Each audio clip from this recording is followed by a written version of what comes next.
నమస్కారం, welcome to I dream. ధర్మ మార్గం కార్యక్రమానికి స్వాగతం. నేను మీ విజిత.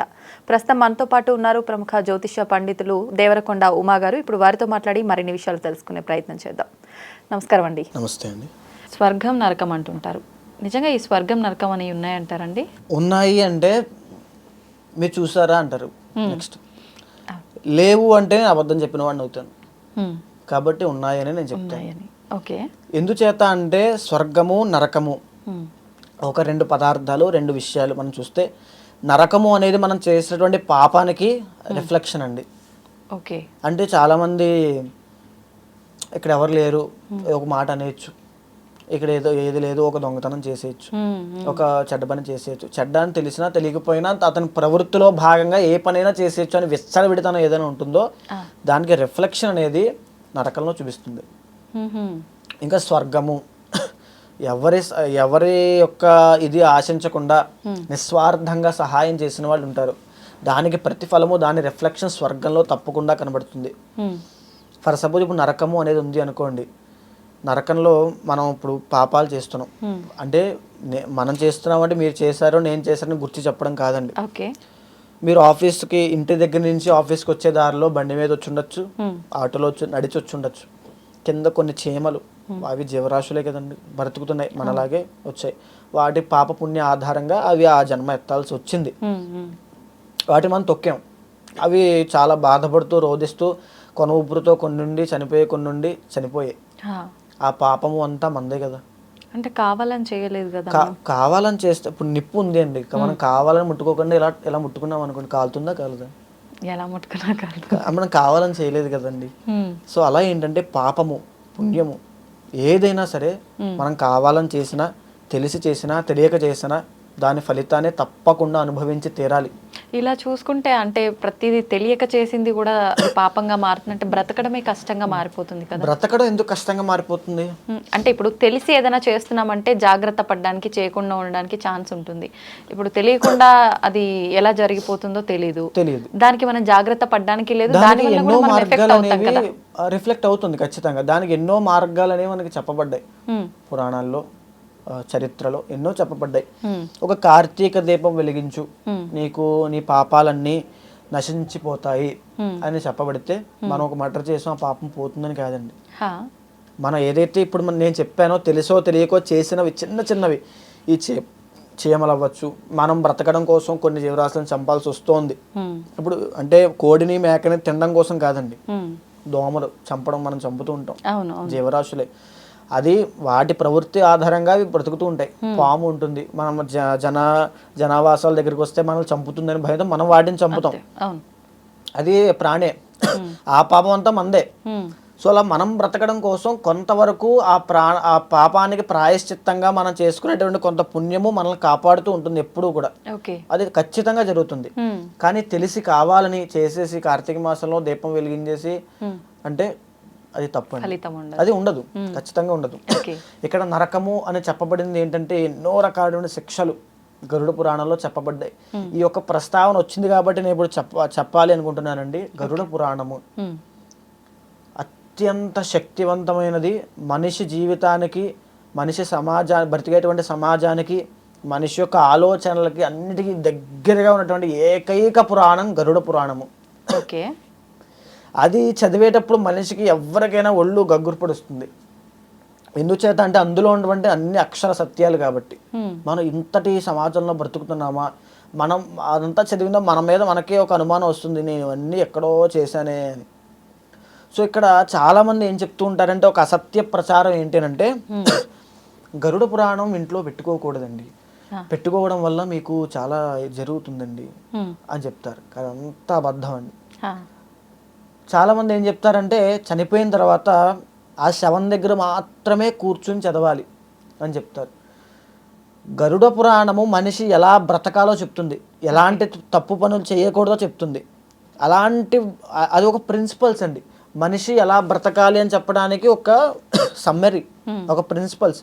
ఇవి నువ్వు చెయ్యాలి, ఇవి చేయకూడదు, డూస్ అండ్ డోంట్స్.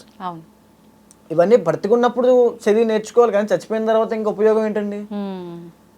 అంటే అది వినడం వల్ల స్వర్గానికి వెళ్ళే అవకాశం ఉంటుందని భావిస్తారేమో. అది ఆ రకంగా అయినా కొంతమంది అయినా చదువుతారనే ఉద్దేశంతో చెప్తారు తప్ప, ఓకే, అది చదవడానికి ముఖ్య ఉద్దేశం ఏంటంటే మనిషిలో ఉన్నటువంటి ప్రవర్తన మారుతుంది అని చెప్తారు. సో చాలా మంది దీన్ని ఎలా కన్వే చేస్తారంటే కేవలం చనిపోయిన శవం తల దగ్గర కూర్చుని మాత్రమే గరుడ పురాణం చదవాలి. ఇంట్లో గరుడ పురాణం ఉంటే ఆ ఇల్లంతా శవాలు దెబ్బైపోతుంది. ఇంట్లో గరుడ పురాణం ఉంటే ఇంకా అది ఒక చీడ పురుగులాగా అయ్యి బాబాయ్ ముట్టుకోవడం కూడా గరుడ పురాణము అంటే మనం బ్రతకడం కోసం, మనం ఒక మంచి సద్గతి పొందడం కోసం, చనిపోయిన తరువాత మనం మంచి గతికి వెళ్ళడం, స్వర్గం అవ్వచ్చు, మోక్షం అవ్వచ్చు, వాటికి పునాది ఏంటండి? చిన్నపిల్లలు ఉన్నారు, చిన్నపిల్లలకి వాళ్ళకి ఏం చేస్తున్నారో ఏం చేయట్లేదు తెలియదు వాళ్ళకి. వాళ్ళు పట్టినటువంటి చెడు సహవాసమో, వాళ్ళ స్నేహాలో, వాళ్ళ యొక్క పెరిగినటువంటి వాతావరణం ఆధారంగానే వాళ్ళ యొక్క మైండ్ సెట్ అని తయారవుతుంది. వాళ్ళకి చిన్నప్పటి నుంచి గరుడ పురాణం నేర్పిస్తే కనుక వాళ్ళు తెలుస్తుంది, నేను ఇది చెయ్యాలి, చేయకూడదు, అబద్ధం ఆడితే ఇలా శిక్ష పడుతుంది, ఒకరిని మోసం చేస్తే ఇలా జరుగుతుంది, లేకపోతే మోసము అబద్ధం అనేది ఒక చాలా కామన్ జనరలైజ్ థింగ్స్ అయిపోతాయి వాళ్ళకి. సో అలాగా గరుడ పురాణాన్ని ప్రతి ఒక్కరు చదివే విధంగా పెట్టాలి. కానీ కొంతమంది, నేను అందరినీ అనట్లేదు, కొంతమంది మాత్రం ఇంట్లో ఉంటే ఏదో పాపము అరిష్టము అంటారు. గరుడ పురాణము ప్రతి ఒక్కరూ చదవాల్సిందే, ఇంట్లో ఉండాల్సిందే, ప్రతి పిల్లలకి నేర్పించాల్సిందే అండి. ఇది అక్షర సత్యము. శవాల గురించి, ఆత్మల గురించి చెప్పినంత మాత్రాన గరుడ పురాణం అపవిత్రం అయిపోదండి. మనము కూడా ఆత్మ లేకపోతే శవమే కదా. మన గురించే, మనం చనిపోయిన తర్వాత ఎలా వెళ్తాం, మన ట్రావెలింగ్ ఏంటి, మనం కేవలం ఈ 100 years మాత్రమే మనం అనుకుంటామండి. ఇందాక నేను చెప్పినట్టుగా మీకు 100 years అని అనుకుంటాం అంతే. చనిపోయిన తర్వాత మన ఆత్మ ఎన్ని విధాలుగా విభజించబడుతుంది, మన ఆత్మ ఎలా శోధిస్తుంది, ఎలా రోధిస్తుంది, మనకు ఎలాంటి శిక్షలు వేస్తారు, యమభటులు ఏ రూపంలో ఉంటారు, వాళ్ళు మనల్ని ఎలా తీసుకువెళ్ళిపోతారు, ఏ లోకానికి వెళ్తారు. వేరే లోకము అంటే ఏంటండి? ఇప్పటి నుంచి మనకు కనబడుతుందా ఇక్కడి నుంచి లోకం అంటే? కనబడదు కాబట్టి ఇప్పుడు గరుడ పురాణం అంటే అందరికి లోకు అయిపోయింది. హిందూ ధర్మం అంటే లోకు అయిపోయింది. ఆ కనబడదు అంటున్నారో వాళ్ళకి కనబడదు అంటే వాళ్ళకి ఆ విజ్ఞత లేదు. ఆ లోకము అంటే ఒక డైమెన్షన్, వేరే డైమెన్షన్లోకి మనం వెళ్ళేటువంటి ధ్యాన శక్తి మనకు ఆ శక్తులు లేవు. మనకి నార్మల్గా బ్రతకడమే మనకు చాలా కష్టం. మనం ప్రతిరోజు నీకు అన్నీ ఉన్నాయి, హ్యాపీగా సుఖంగా బతుకుంటేనే మనం చాలా కష్టంగా బతుకుతూ ఉంటాం. మనం అంత కాకుండా స్వర్గాన్ని నరకాన్ని దర్శించి అక్కడ మనం ఆత్మ ఎలా ట్రావెల్ అవుతుంది ఏంటి చూడడం అని అసలు అసాధ్యం అండి. మనకి సాధారణ మనుషులకి, ఇప్పుడు ఉండేటువంటి వాళ్ళకి అసాధ్యం. వాళ్ళు మాత్రమే పిచ్చుకోతలు కూస్తుంటారు, ఈ గరుడ పురాణం అంతా అసత్యము, ఇదంతా ఏంటి, హిందూ ధర్మం లేదు, ఇలా చెప్తూ ఉంటారు. అదంతా వేరే డైమెన్షన్స్ లో ఉంటాయి కాబట్టి వీళ్ళకి లోకు అయిపోయాం. సో ఇప్పుడు గరుడ పురాణంలో ప్రతిదీ కూడా కూలంకషంగా చెప్పబడి ఉంది. ఒక మనిషి చనిపోయిన తర్వాత ఎన్ని లోకాలు ఉంటాయి, ఎన్ని లోకాలు ట్రావెల్ చేస్తాడు, ఎలాంటి శిక్షలు అనుభవిస్తాడు, వైతరణి నది అంటే ఏమిటి, అందులో ఎలాంటి పదార్థాల ద్వారా మనిషి చిత్రవధ అనుభవిస్తాడు, తర్వాత ఏ దానం చేయడం వల్ల వైతరణి నది నుంచి బయటపడతారు, గోదానము చేయడం వల్ల, అంటే గోదానం చేయడం కూడా ఏదో ఆవును కొన్నాము ఎవరికి ఇచ్చేసాం అనేది కాదండి.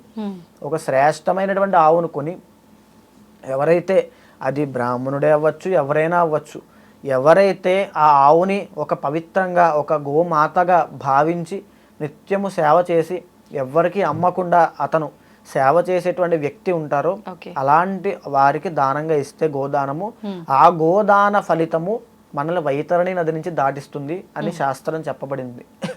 సో ఇక్కడ గోదాన ఫలితం అనేది మనకు చేస్తుంది. సో నరకంలో ఉన్నటువంటి ఎన్నో విధాలుగా అవన్నీ చదువుతున్నప్పుడు మనిషి తప్పు చేయడం కూడా భయపడతాడు. అంటే మనిషి మనకి శత్రువు అనుకుంటాం కదండి. శత్రువు అంటే మనలో ఉన్నటువంటి వాళ్ళే ఎక్కువ. కామము, క్రోధము, లోభము, మదము, మాత్సల్యము. కామ, క్రోధ, లోభ, మోహ, మదమాత్సల్యాలే మన శత్రువులు. మనల్ని వాటి నుంచి, మనలో ఉన్నటువంటి వాటి నుంచి నియంత్రించుకోవడమే అత్యంత కష్టం. రావణాసురుడు ఉన్నాడండి, బ్రాహ్మణుడు, రాక్షస జాతి అయినప్పటికీ బ్రాహ్మణుడు, వేదాలు చదివాడు, సంగీత విద్వాంసుడు, మహాపండితుడు, అన్ని జ్యోతిష శాస్త్రంలోనూ అన్నిట్లోనూ దిట్ట, అయినప్పటికీ అతని విజ్ఞత అనేది లేదు, విచక్షణ అనేది లేదు. కామ, క్రోధ, లోభ, మోహ, మదమాత్సల్యాన్ని అనేవి కంట్రోల్ చేసుకోవడం అతనికి తెలియదు, నియంత్రణ అనేది లేదు. లేని వల్లనే అతని అన్ని కష్టాలు అనుభవించాడు. సో ఇక్కడ ఏదైతే మనం గరుడ పురాణం చదువుతున్నామో ఆ గరుడ పురాణంలో చెప్పిన విషయాలు మనం నిరంతరం ఏదో విధంగా ఒక స్మరణ వస్తుంది.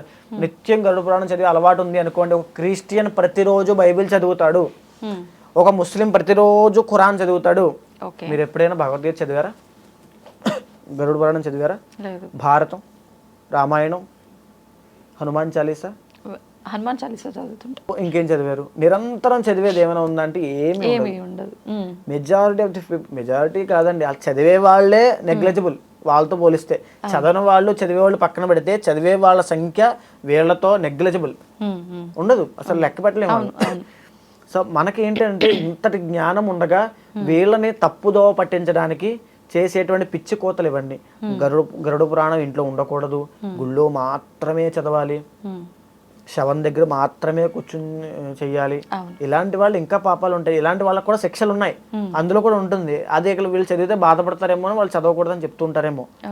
సో గరుడ పురాణంలో చెప్పబడి ఉందండి, ప్రతి మనిషి కూడా ఎలా బ్రతకాలి, ఎలాంటి పనులు చెయ్యాలి, ఎలాంటి పనులు చేయకూడదు, నరకానికి వెళ్తే అక్కడ ఎలాంటి ఉంటాయి, స్వర్గానికి వెళ్ళడం వల్ల ఎలాంటి ఇవి ఉంటాయి, స్వర్గం అంటే ఏంటి, నరకం అంటే ఏంటి, యమభటులు వాళ్ళ కాన్సెప్ట్ ఏంటి, వాళ్ళ ఫిలాసఫీ ఏంటి, వాళ్ళు చేసే పనులేంటి, మనం చేసేటువంటి పుణ్య కార్యక్రమాలు మనల్ని ఎలా కాపాడుతాయి. ఒక అవిటివాడు ఉన్నాడు అనుకోండి, కళ్ళు లేనివాడు ఉన్నాడు అనుకోండి, వాళ్ళకి ఆ జన్మ ఎందుకు వచ్చింది అని అంటారు. దానికి కారణం మీరు గరుడ పురాణం ఓపెన్ చేస్తే ఆ కర్మ అది ఎక్కడికి పోదు. ఒక ఆత్మహత్య చేసుకుంటారు చాలా మంది అండి, ఇప్పుడు చాలా మంది జరుగుతున్నాయి కదా. ఆత్మహత్య చేసుకోవడము అంటే మీరు ఏదో ఇక్కడ నేను శరీరాన్ని వదిలేస్తే ఈ కష్టం నుంచి తప్పించుకోవచ్చు అనుకుంటారు. సో నిజానికి మనకి శరీరం అయిపోయిన తర్వాత ఆత్మహత్య చేసుకున్న వాళ్ళకి గరుడ పురాణం ప్రకారం శిక్ష 6000 సంవత్సరాలు చీకటి గదిలో అన్న పానీయములు లేకుండా ఒంటరిగా బ్రతకాలి. 6000 సంవత్సరాలు. మీరు ఒక 2 రోజులు కేవలం ఈ గదిలో మాత్రం లైట్లు వేసుకుని ఉండగలరా? 2 రోజులు లైట్లు వేసుకుని అన్నీ ఉండలేరు. 6000 సంవత్సరాలు చనిపోయిన తర్వాత చూసుకుందాం అనుకుంటారు చాలా మంది.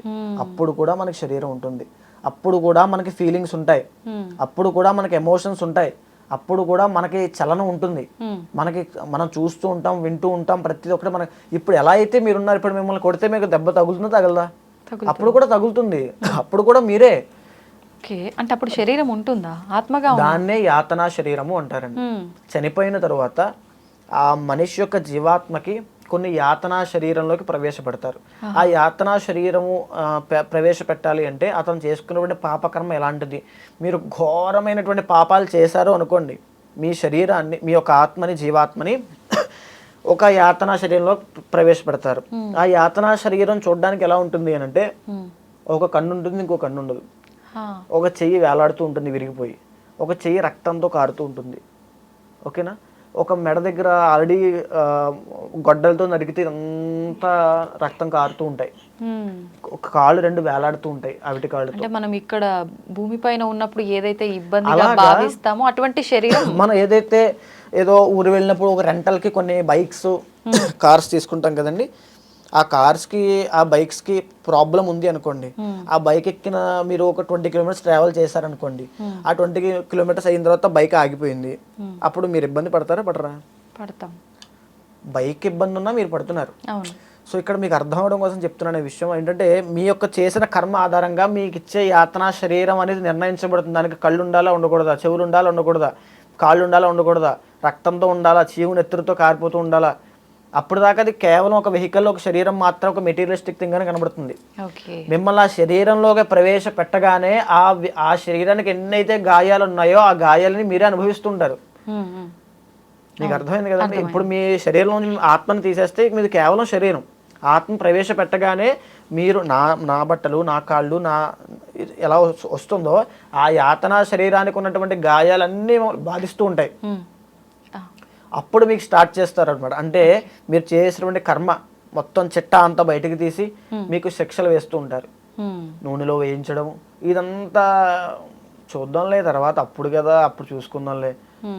చాలా మంది ఒక జోవియల్గా తీసుకుంటారు. తీసుకునే వాళ్ళందరికీ తొందరలో, ఇప్పుడు చనిపోవడం అంటే పెద్ద విషయం ఏముందండి, ఇలా బయటకు వచ్చాను, బండి వేసుకుని వెళ్ళాను, అలా లారీ గుద్దింది, అయిపోయింది, నెక్స్ట్ మినిట్టే సినిమా కనబడుతుంది. సో అనవసరమైన పిచ్చుకోతలు కూయొద్దు, అనవసరమైన కర్మ అనుభవించద్దు. రేపు పొద్దున చేసిన దానికి ప్రాయశ్చిత్తం చేసుకోవడానికి కూడా టైం ఉండదు. చనిపోవడం పెద్ద విషయం కాదండి.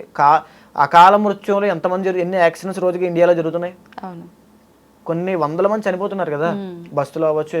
చనిపోవడం అనేది ఇప్పుడు ఉంటాం రేపు ఉంటాం అనేది గ్యారంటీ లేదు. సో పిచ్చి కూతలు కూసి అనవసరమైన పాపకర్మను మూట కట్టుకోవద్దు. సో ఈ యొక్క స్వర్గము నరకము కాన్సెప్ట్ అదేనండి. అనవసరమైన పాపకర్మ మూట కట్టుకుంటే మనకు పైకి వెళ్ళిన ఎలాంటి జరుగుతాయి. సో నువ్వు ఎలాంటి జాగ్రత్తలు తీసుకోవాలి. ఒకరిని మోసం చేసేటువంటి ప్రవృత్తి ఉన్నప్పుడు ఆ గరుడ పురాణం చదివిన ప్రతి వ్యక్తిలో ఒక మార్పు అనేది ఉద్భవిస్తుంది. బాబోయ్ ఎందుకులే, ఒక్క నిమిషమైనా ఆగి ఆలోచిస్తాడా లేదండి, ఒక్క నిమిషం నియంత్రించుకుంటాడు. ఆ వ్యక్తే నియంత్రించుకోవడం ప్రారంభిస్తాడు. అంత ఒక తప్పు చేయడానికి భయపడతాడు. అంతటి శక్తివంతమైంది, అంతటి ప్రయోజనకరమైన గరుడ పురాణాన్ని ఇంట్లో పెట్టుకోవద్దు, గుళ్ళోనే పెట్టుకో. శవం దగ్గర చదువుతున్నప్పుడు కూడా అందరూ వినకూడదు, ఆడవాళ్ళు అసలు వినకూడదు. అంటే ఇది ఎందుకు చెప్పారంటే ఈ గరుడ పురాణం అనేది చనిపోవడము, ఆత్మలు, వైరాగ్యము ఈ యొక్క ఫిలాసఫీ ద్వారా వెళ్తోంది కాబట్టి ఎప్పుడైతే స్త్రీలు వింటారో విన్నప్పుడు వాళ్ళకి ఆత్మజ్ఞానం అనేది కలుగుతుంది. ఆత్మజ్ఞానము అంటే అయ్యో మనం కూడా రేపు ఇలాగే చనిపోతాం, మన శరీరం కూడా ఇలాగే అయిపోతుంది, ఇదంతా నిత్యం కాదు అని ఈ భావన అనేది వస్తుంది. వచ్చినప్పుడు సంసార జీవితంలో గృహస్థాశ్రమంలో ఉన్నటువంటి వాళ్ళు ఆ భర్తని కానీ కుటుంబ సభ్యులను కానీ పిల్లల్ని కానీ వదిలేసి ఇదంతా నిత్యం కాదు కదా, మనం ఇంకా బ్రతకడం దేనికి అనేటువంటి భావనతో కుటుంబాన్ని వదిలేసి వెళ్ళిపోతారని. సో అలా అయితే సంతతి వృద్ధి చెందదు. ఇప్పుడు సృష్టి అంతా వృద్ధి చెందడం కోసమే కదా బ్రహ్మ ఆయన తయారు చేసింది. సో అక్కడ ఆగిపోతుందని కేవలం స్త్రీలు కొంతమందికి మాత్రము, అంటే ఉన్న వాళ్ళకి కొంతమందికి మాత్రము ఆ యొక్క గరుడ పురాణం చదవకూడదని ఏమో ఉంది తప్ప, అది కూడా మనసుని మనం నిర్మలంగా చేసుకుని గరుడ పురాణం చదవడం వల్ల జాగ్రత్త కోసమే అనుకుంటే ప్రతి ఒక్కరూ చదవచ్చు, అన్ని చోట్ల చదవచ్చు, ఎక్కడైనా చదవచ్చు. అది చదవడం వల్ల మనిషిగా ఎలా బ్రతకాలి నేర్పేదే గరుడ పురాణము. ప్రతి దాంట్లో ప్రతి శ్లోకము, ప్రతి జాగ్రత్త, ప్రతిదీ కూడా మనిషిని ఒక ఉన్నత స్థాయికి తీసుకెళ్ళడానికి, మనిషి చనిపోయిన తరువాత కూడా ఒక జీవితం ఉంది. నువ్వు ఏదో చేసిన పాపం ఎవరు చూడలేదు అనుకుంటున్నావు, రేపొద్దున నువ్వు పడేటువంటి కష్టాలు నీకు ఎవ్వరూ కాపాడడానికి కూడా రారు. అలాగే నువ్వు పుణ్యం చేస్తే నువ్వు పడేటువంటి సుఖము ఎవ్వరూ అనుభవించను అటువంటిది. ఒక పేదవాళ్ళకి మనం సహాయం చేసామండి, ఎవ్వరు మనం గుర్తించకపోవచ్చు, అప్రిషియేట్ చేయకపోవచ్చు, నో ప్రాబ్లం. నువ్వు చనిపోయిన తర్వాత పైకి వెళ్ళిన తర్వాత నువ్వు అనుభవించాల్సిన సుఖం అంతా అనుభవిస్తావు. అంత పుణ్యానికి తగ్గ సుఖము, పాపానికి తగ్గ కర్మ, నరకము అంతా అనుభవించాల్సిందే అండి. సో ఇది స్వర్గము పుణ్యం యొక్క కాన్సెప్ట్ అండి. నాకు ఒక చిన్న డౌట్ అండి. ఇప్పుడు మనం అనుభవిస్తున్న లైఫ్లో ఏదైతే కష్టాలు సుఖాలు ఇవన్నీ ఉన్నాయో మనం చేసుకున్న కర్మలను బట్టే ఇప్పుడు ఈ లైఫ్లో అనుభవిస్తుంటాం అంటారు కదా. ఫస్ట్ ఆఫ్ ఆల్ చెప్తున్నాను, కష్టము సుఖము అనేది మన పాయింట్ ఆఫ్ వ్యూ అండి, మనం అనుకునే విధానం. ఓకే, ఏదైతే లైఫ్ ఉందో ఇది దాన్ని బట్టే మనం తీసుకుంటున్నాము. మరి మళ్ళీ స్వర్గంలో నరకంలో కూడా అవే అనుభవిస్తాము, వీటి ఫలితాన్ని అక్కడ రిజల్ట్ అక్కడ ఉంటుంది అంటాం కదా. మరి ఆల్రెడీ ఇక్కడ ఇబ్బంది పడ్డాము, మళ్ళీ అక్కడికి వెళ్ళిన తర్వాత కూడా శిక్షలు. మీరు పూర్వజన్మలో మీ పేరండి? విజిత. మీ విజిత అనేటువంటి ఒక వ్యక్తి పూర్వజన్మలో ప్రియాంక అనేటువంటి వ్యక్తిగా పుట్టి ఒకరిని మర్డర్ చేసి, ఒకరిని హింసించి, మోసం చేసి ఇప్పుడు విజితగా జన్మించింది. ఓకే. సో అక్కడ చేసినటువంటి ప్రియాంకగా చేసినటువంటి పాపం అంతా ఇప్పుడు విజితగా పాపాన్ని అనుభవిస్తుంది. ఇప్పుడు ఈ యొక్క చేసే పాపాన్ని అనుభవిస్తుంది అని అన్నాను. ఇప్పుడు నేను ఓ పదాన్ని వాడానండి, పాపాన్ని అనుభవిస్తుంది. ఈ అనుభవించేటువంటి క్రమంలో ఆమె దాన్ని కష్టంగా తీసుకోవచ్చు. నా కర్మ, నేను చేసినటువంటి కర్మ ఇలాగ నాకు రిఫ్లెక్ట్ అయ్యింది అని ఒక మెచ్యూర్డ్గా ఒక కాన్షియస్నెస్ అనేది ఉండి ఆలోచించవచ్చు కష్టాలతో. సో ఇదే కాన్సెప్ట్లో మీకు చాలా క్లారిటీ వస్తుందండి. ప్రియాంకగా చేసినటువంటి కర్మని అనుభవించే క్రమంలో విజితగా జన్మించిన మీరు ఎన్నో పూజలు చేస్తున్నారు, విపరీతమైన పూజలు, ప్రతిరోజు పూజలు చేస్తూ ఈ కర్మ మాత్రం తప్పట్లా, ఈ కష్టాలు మాత్రం పోవట్లా. కష్టాలని మీరు అనుకుంటున్నారు కాబట్టి చెప్తున్నా. సో ఇక్కడ మీకు ఈ విజితగా పుట్టిన మీకు ఇన్ని పూజలు చేశాను, ఇన్ని యాగాలు చేశాను, ఇంత దేవుని పెట్టి దేవుడే లేడు అనేటువంటి భావన వస్తుంది. చాలా మంది ఈ స్థాయిలోనే ఉంటారు ఇప్పుడు కూడా. నేను ప్రతి సోమవారం నిష్ఠగా ఉంటాను, నా కష్టాలు తప్పట్లా. అక్కడ ప్రియాంకగా చేసిన కష్టం ఏమైపోతుందండి? అంటే చనిపోయిన తర్వాత స్వర్గానికో నరకానికో వెళ్ళి అక్కడ అనుభవిస్తాం కదా ఆల్రెడీ. అది కొంతవరకు అంటే ఏదైతే ఉందో, అంటే మీకు కొన్ని పాపాలు, పంచమహాపాతకాలు, ఉపపాతకాలు, తర్వాత మనం ఇందాక మాట్లాడుకున్నాం చిన్న నెగ్లిజిబుల్ అంటే చేవంతొక్యం మనకు తెలియకుండా పాపాల్లో కూడా కొన్ని ఉంటాయండి. మనకు తెలిసి చేసినవి, విజ్ఞతతో చేసిన, విజ్ఞత లేకుండా చేసినవి, ఒక మనిషిని కాపాడడం కోసం ఒక పాపం చేసాము. సో చాలా రకాలు ఉంటాయి. సో ఈ రకంగా ఉన్నప్పుడు ఏదైతే అక్కడ అనుభవించాలని నిర్ణయించబడ్డారో గరుడ పురాణం ప్రకారం అక్కడ అనుభవిస్తారు. సో మీరు ఎవరో ఒకళ్ళు మోసం చేశారు, ఒక గోవు ఉంది, గోవుని మీ యొక్క మదం ఎక్కి ఆకలితో అహంకారంతో అది మూగజీవి కదా ఎవరికి చెప్తుందిలే అని గోవును కోసుకుని ఉప్పు కారం వేసుకుని తినేశారు ఆకలితో. ఓకేనా? దానికి ఫలితం మీకు కుంటి జన్మ ఎత్తారు. ఓకే, కుంటి జన్మ. ఇప్పుడు నేను నరకంలో అనుభవించేశాను కదండి, కుంటి జన్మ ఎందుకు ఎత్తానంటే దాని పాపము పంచమహాపాతకాల్లో ఒక పాపం ఉండదు. ఓకే, ఒక గోమాంసం ఎవరైనా తింటున్నారంటే గుర్తు పెట్టుకోండి, చిత్రవధ అనుభవిస్తారు నరకంలో, చిత్రవధ అనుభవిస్తారు. అదేదో ఇప్పుడు ఏదో మీరు అహంకారంతో ఆకలితో ఎవరు చూడట్లేదు కదా ఇవంతా ట్రాష్లే అని ఉప్పు కారం వేసుకుని ఎలా తింటున్నారో రేపు పొద్దున మీకు కూడా అక్కడ ఉప్పు కారం వేసి అలాగే చేస్తారు ట్రీట్మెంట్ కూడా. సో ఎప్పుడో తర్వాత చూసుకుందాంలే అనే భావంతోనే చాలా మంది ఉంటారండి. దానికి కూడా ఆన్సర్ చెప్తున్నా, మీరు నెక్స్ట్ మినిటే చనిపోవచ్చు, 10 రోజుల తర్వాత చనిపోవచ్చు, చనిపోయిన వెంటనే మీకు స్టార్ట్ అవుతుంది ట్రీట్మెంట్ అనేది. సో దయచేసి మీ ఆకలి కోసము, మీ మదము, మీ అహంకారం కోసం మూగజీవాలను చంపి తినడము, వాటిని ఏదో ఫ్యాషన్గా ఇంకో విధంగా దాన్ని మార్చుకుని ఇదంతా ట్రాష్లే అనుకోవడము, అది చాలా తప్పు. గోమాంసము, గోవు చాలా పవిత్రమైనది. గోవుకి సాక్షాత్తు భగవంతుడు కూడా నమస్కారం చేస్తాడు. గోవుని సంరక్షించేవాడు కృష్ణుడు. కృష్ణుడు కూడా గోవుని రక్షించడానికి కోసం ఆయన ఒక అవతారంలో చూపించాడు గోపాలకుడుగా. సో గోవు అనేది అత్యంత పవిత్రమైనది. దాన్ని ఏదో చాలా మంది బాడీ బిల్డింగ్ కోసం, నాకు తెలుసండి చాలా మంది బాడీ బిల్డింగ్ కోసం తింటూ ఉంటారు. కొంతమంది దాన్ని ఎంత చెప్పినా వినకుండా ఇదంతా ట్రాష్లే, మనం బ్రతకడం కోసం ఇదొక దాని పేరు ఏదో వాడతారండి, లైఫ్ చైన్ ఏదో అంటారు, ఫుడ్ చైన్ ఏదో అంటారు. ఫుడ్ చైన్ ఏంటండి? మనం బ్రతకడం కోసం 10 మందిని చెప్పడం ఫుడ్ చైనా?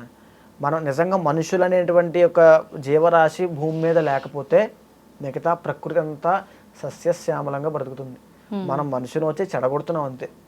దాన్ని ఫుడ్ చైన్ మనం తయారు చేసుకుని అది ఒక వంక పెట్టుకుని మూగజీవాలను చంపడం కోసం ఒక వంక పెట్టుకుని తింటున్నారు అంతే, మదం ఎక్కి. వీళ్ళందరికీ కూడా ట్రీట్మెంట్ ఉంటుంది. ఎలా అయితే ఉప్పు కారం వేసుకుని తింటున్నారో అలా అదే విధంగా ఆ అహంకారానికి, ఆ యొక్క నిర్లక్ష్యానికి, ఆ యొక్క పాపానికి అనుభవించాల్సిందే, అది తప్పదు. ఇది అక్షర సత్యం. ఓకే, చాలా చక్కగా వివరించారండి, ధన్యవాదాలు. నమస్కారం అండి.